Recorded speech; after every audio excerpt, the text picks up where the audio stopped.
WNBA Finals. And so I'll leave it there. I mean, I'm just obviously disheartened. You know, I'm a human too. I have a family. I have 2 kids who are devastated by these comments. And so all I'll say is just, you know, it's obviously. It was meant to be the only day of the year that there would be no more noise. Christmas morning in 2025, especially for Commissioner Cathy Engelberg and the WNBA front office. A much-needed break was provided by the holiday. The league leadership needed a break after a season marked by unparalleled scandal, racial strife, and locker room infighting in addition to record-breaking viewership. They needed the news cycle to be on something other than the internal politics of women's basketball, like the NFL or the NBA Christmas games. However, at precisely 10 o'clock a.m., that peace was shattered by a notification that was sent out when families were receiving gifts and the sports world was still awake in Eastern Time. It wasn't a league news release. The WNBA's official account did not feature a highlight reel. It was a tweet from Nike that included a 30-second video that would undermine the commissioner's authority more than any controversy we've ever seen. Throughout the past 10 years, the From Anywhere commercial, which starred Caitlin Clark, went viral. According to reports, it caused complete panic-induced wrath inside the WNBA offices. You have to look beyond the basketball to see how a straightforward sneaker commercial could elicit such an emotional response from the top levels of the league. The power dynamics that have been changing underfoot for the past 2 years must be examined. The WNBA has operated on a very particular philosophy, the collective, for many years. The shield is the brand. The 144, which stands for every player is equal, every story matters, and no single athlete is bigger than the organization, is promoted by the league. Commissioner Engelbert has promoted a socialist approach to sports marketing as a means of shielding the league from unpredictability. However, when that high-budget commercial ran on Christmas morning, cinematography, cameos from A-list celebrities like Travis Scott and the Kelce brothers, and a swagger that was more akin to a movie trailer than a sports advertisement. That philosophy required a sledgehammer. It made a clear and loud announcement that there was number 144. After Caitlin Clark, there are all the others. Furthermore, witnessing one player become a legendary figure without the league's consent or oversight was a direct threat to the authority of a commissioner who has built her reputation on overseeing the league's ecosystem. According to reports, league execs were on the phone all Christmas Day discussing the specifics of the advertisement. This was not a montage of video from WNBA games. The WNBA logo is actually hardly noticeable, if at all, if you look attentively. Clark's personal brand is the sole focus of the advertisement. It depicts her on a driveway in the snow, surrounded by the current cultural icons, sinking shots from unattainable distances. It was an obvious message.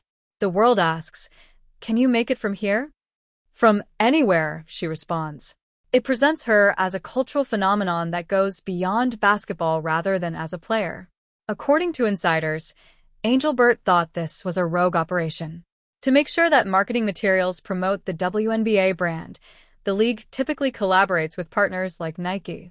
However, Nike was showing off by telling the WNBA that they don't require the league in order to sell shoes. All they need is Caitlin. For a commissioner, it's a horrifying reality. The knowledge that your biggest star has outgrown her league, and the corporate sponsors are aware of it.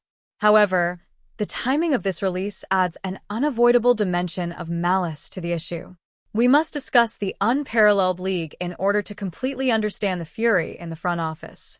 A few weeks prior to the release of this Nike advertisement, Breanna Stewart and Nafisa Keir's new 3-and-Re league was the talk of the basketball world. This was meant to be the WNBA's solution to the issue of the offseason. It was an equity-based league created by the players for the players with the goal of retaining talent in the U.S. and making money for the long-serving veterans. The commissioner has openly backed this effort, considering it an essential component of the WNBA's expansion plan. To get Caitlin Clark to join, they threw everything at her. According to leaked reports, they made her an unprecedented offer of over $1 million for a few weeks of work, much more than her WNBA pay. The offer was akin to that of Lionel Messi. What action did Clark take? "No," she replied. She turned down the cash. She refused to be exposed. She made the decision to take a break, play golf, and avoid the limelight. Or so they believed. It seems like a calculated move to debut the From Anywhere commercial on Christmas Day, just as the professional league was attempting to gain momentum for its January tip-off. The elder guard of the WNBA claimed that Clark was losing out when she declined the unparalleled offer. They implied that by not playing, she was impeding the game's development. However, this advertisement quickly changed the course of events. The story is told via the view numbers. Clark's 30-second advertisement received 6 times as many views in a day as the unrivaled roster launch and reveal campaign put together. The establishment was publicly humiliated. It demonstrated that Clark could remain important without the unparalleled league. She was essential to the unparalleled league. It was disastrous for Commissioner Engelbert to see a shoe commercial overshadow her off-season strategy. It reaffirmed the notion that the supporters aren't devoted to the idea of women's basketball. They are devoted to the Caitlin Clark program. This awareness deprives the commissioner of her leverage, making her work immensely more difficult. When a player has the keys to the entire kingdom, how do you control or discipline them? This leads us to the financial humiliation this advertisement reveals. Making the league appear affluent, aspirational, and professional is one of the commissioner's main responsibilities. Business is Kathy Angelberg's background. Diot was run by her. She is numerate. These figures are also dehumanizing. When you see Caitlin Clark interacting with NFL players and multimillionaire rappers while sporting custom gear in a commercial that appears to have cost $5 million to produce, it stands in stark contrast to the WNBA's reality.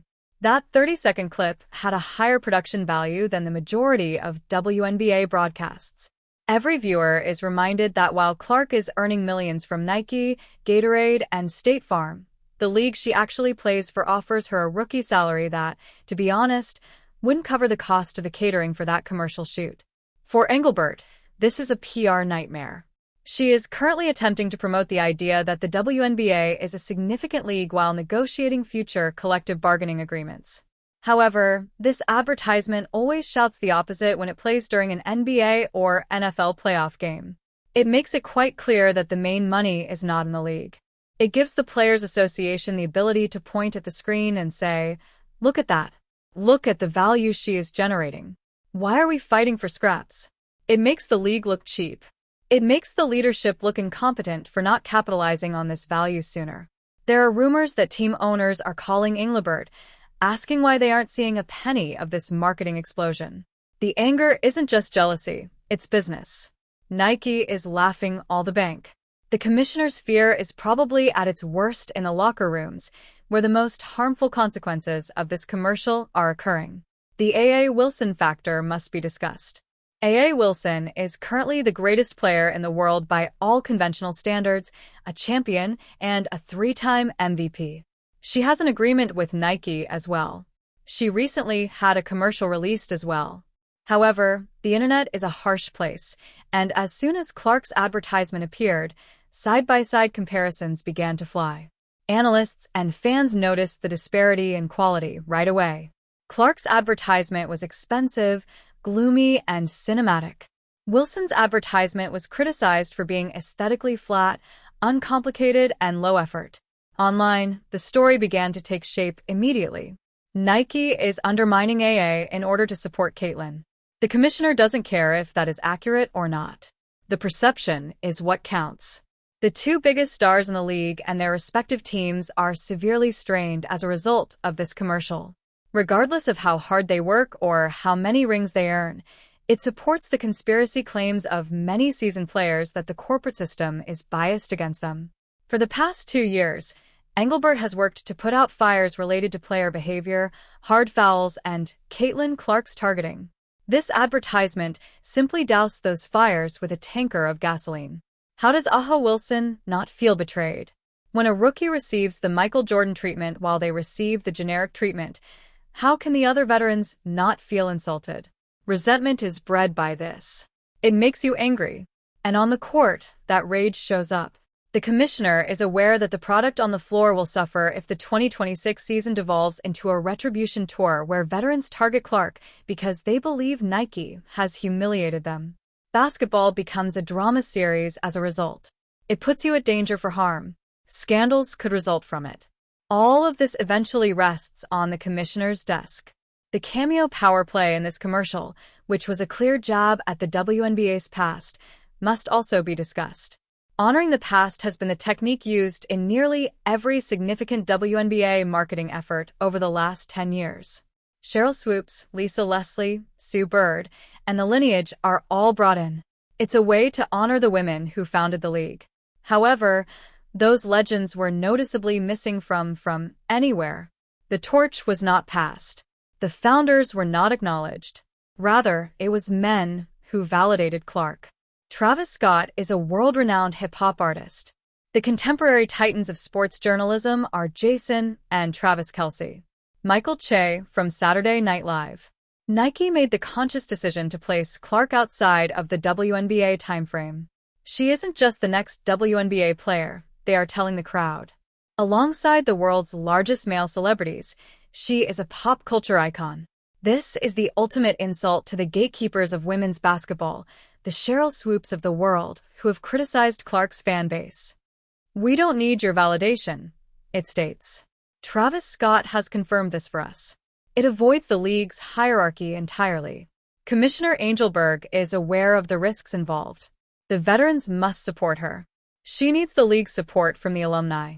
However, marketing the league's image as distinct from its past alienates the fundamental basis upon which the WNBA is built. Between the young followers who are just interested in Clark and the older fans who are interested in the past, it fosters a climate of civil conflict. Additionally, the commissioner is positioned in the middle and is under attack from both sides. Additionally, in order to comprehend the intimate nature of this dispute, we must review the Lucky Stars controversy. In October 2025, there were rumors of a heated meeting in which Commissioner Angelbert allegedly instructed players to thank their lucky stars on their knees for the media rights contract she had negotiated. She attempted to retract such remarks, but the harm had already been done. She was portrayed as an executive who believed the players owed her appreciation. It served as a reminder of who signs the checks and was a power play. The best response to such statement is this Nike commercial. Without uttering a word, Caitlin Clark tells the commissioner, "I don't need to thank my lucky stars. The star is me." It proves that her worth is inherent. She attracts attention. The sponsors are brought by her. The money comes from her. The commissioner's authority is essentially undermined by the commercial. When Nike pays Clark $28 million annually, how can Engelbert encourage her to be thankful for a league that pays her $76,000? There is a problem with the math. The balance of power has changed. The league is now the employee and the player is the employer. Angelbert is an intelligent woman. She is aware that the league loses control when a player understands they are greater than the league's governance. With LeBron James, we witnessed it in the NBA. However, the income disparity between Clark and her peers is so much greater that this is much more dramatic. This advertisement also alludes to an impending danger. WNBA owners are kept up at night by this menace. The separation. The long-standing query, is Caitlin Clark good enough for the WNBA, has been addressed. This advertisement's sheer size raises a new query. Is the WNBA big enough for Caitlin Clark? The global aim that the WNBA is currently unable to fulfill is suggested by the images, the global messaging, and the "From Anywhere" tagline. The commissioner is aware of how dangerous the present CBA is. What prevents Clark from founding her own league if the players choose to leave and the league is unable to provide her with a salary package commensurate with her worth?